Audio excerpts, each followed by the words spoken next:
You don't need to concentrate. If your thoughts wander, that's fine. This story doesn't require much attention. Tonight, we're talking about a clock.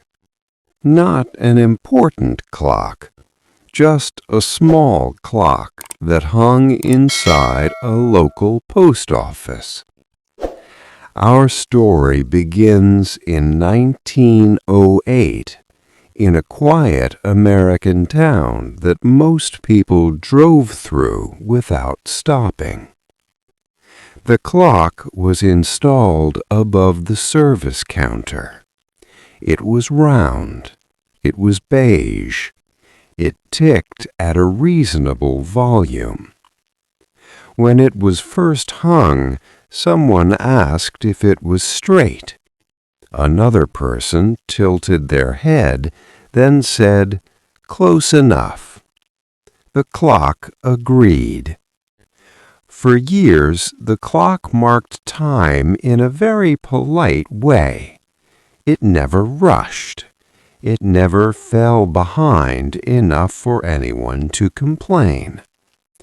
People glanced at the clock while waiting in line. They looked at it while holding envelopes.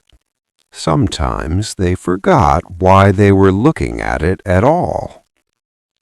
The clock watched letters arrive. It watched them leave. It watched stamps being licked carefully, and sometimes not so carefully. In 1921, the clock was 5 minutes late for almost an entire week.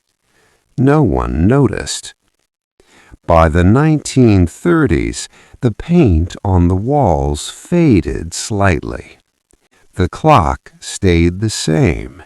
It ticked through quiet mornings and slow afternoons. The sound blended into the building, becoming part of the room.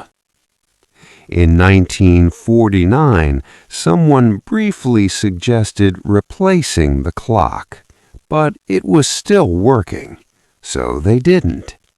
The clock continued. In the 1960s, the post office got busier. People glanced at the clock more often, but still no one remembered it. Occasionally, a child stared at the clock while waiting, and the second hand moved very patiently.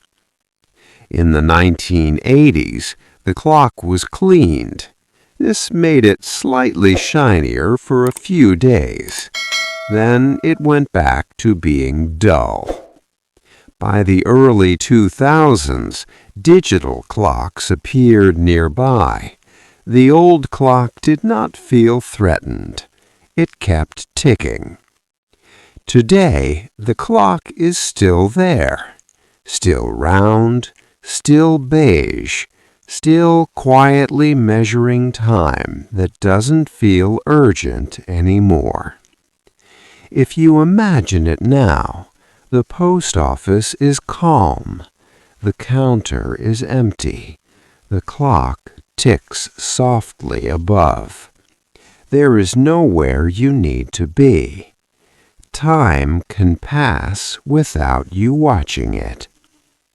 Like the clock, you can slow down. And if you fall asleep before the story ends, the clock will keep ticking. That's what it's always done. Good night.